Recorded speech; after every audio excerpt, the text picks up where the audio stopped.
व्रत किसे कहते हैं? हम सब भूख गए, उपवास करते हैं ना। उपवास का अर्थ क्या होता है? कि भोजन नहीं करना, इसी को उपवास कहते हैं ना। कि उस दिन, व्रत के दिन कुछ खाना नहीं है। माताएं जो है कि फोन करके उस दिन दूसरे को कहती हैं, क्या कहें बहन, अरे आज ये बताओ कि तुझे प्यास लगी है कि नहीं, दोपहर हो गया। वो कहती है कि नहीं नहीं, हमें तो अभी नहीं लगी है, क्या तुम्हें लगी है? नहीं, अभी नहीं समझ में आ रहा है, लेकिन पूरा दिन तो अभी बाकी है। तो कभी इसको फोन, कभी उसको फोन, कभी अपने माई के फोन, माताजी कैसे व्रत को किया जाता है, इसका क्या महत्व है, इसी में जो है पूरा दिन हम लोग व्यतीत कर देते हैं।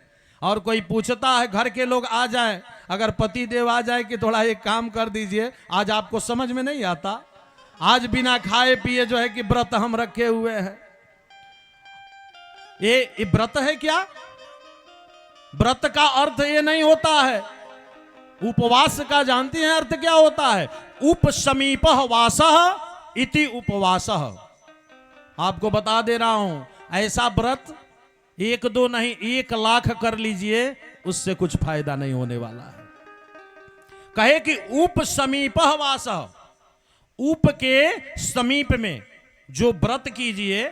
अगर हम नवरात्रि का व्रत कर रहे हैं तो भगवती के सानिध्य में, उप के समीप में। अगर शिवरात्रि का व्रत कर रहे हैं तो भगवान भोलेनाथ के समीप में। क्योंकि देखिए, शिवरात्रि का नाम आया, 3 रात्रि बहुत महत्वपूर्ण है। अगर जीवन में कोई व्रत कीजिए या नहीं कीजिए, 3 रात्रि में अगर जग गए और पूजन कर लिए तो आपको 1 साल का जो है एकदम छुट्टी हो जाता है। रोग से, व्याधि से, सब कष्टों से निवृत्त हो जाते हैं। 3 रात्रि, महारात्रि, मोहरात्रि और कालरात्रि, 3 रात्रि होता है साल में। 3 रात्रि। या महारात्रि कौन होता है? महारात्रि होता है शिवरात्रि। शिवरात्रि को रात्रि में जो पूजन करता है, क्योंकि भगवान भोलेनाथ का और पार्वती जी का जो पूजन और श्रृंगार रात्रि में करता है, उसको पूर्ण फल प्राप्त होता है। कभी साल में एक बार रात्रि में जग करके और बिलपत्र का सहस्त्रार्चन करके देखिए, जो भी मनोकामना आप रखेंगे भगवान का, अवश्य आपका पूर्ण होगा। क्योंकि यह महारात्रि इसको कहा गया है, शिवरात्रि को।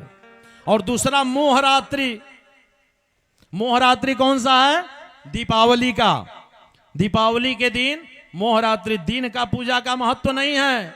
लक्ष्मी का वाहन उल्लू है और भगवती लक्ष्मी उल्लू पे सवार होके आती है रात्रि में। इसीलिए सिंह लग्न कभी भी आता है तो 11:55 या 11:30 के बाद ही आता है। लगभग 12 बजे आता है रात्रि में। कभी एक बार अगर आप सोचे कि हमारे घर लक्ष्मी सदैव विराजमान रहे, 1 साल तक स्थिर लक्ष्मी बनी रहे, तो मोहरात्रि, दीपावली के रात्रि में जग करके पूजा कीजिए।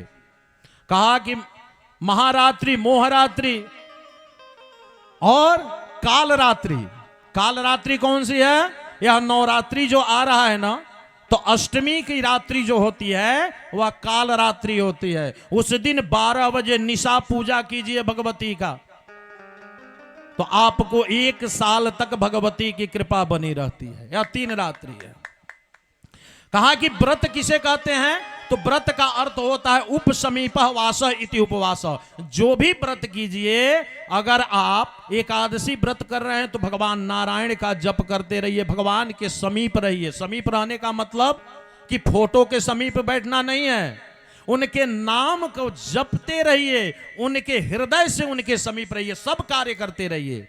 लेकिन नवरात्रि का व्रत कर रहे हैं तो भगवती के समीप, बराबर भगवती से अपना कनेक्शन जोड़ दीजिए, तब जाकर के उपवास का फल होगा। नहीं तो केवल भोजन छोड़ दीजिए और पूरे दिन जो है कि बातों बात में बिता दीजिए, तो 1 नहीं 1,00,000 व्रत कर लीजिए, कोई फायदा नहीं होता है।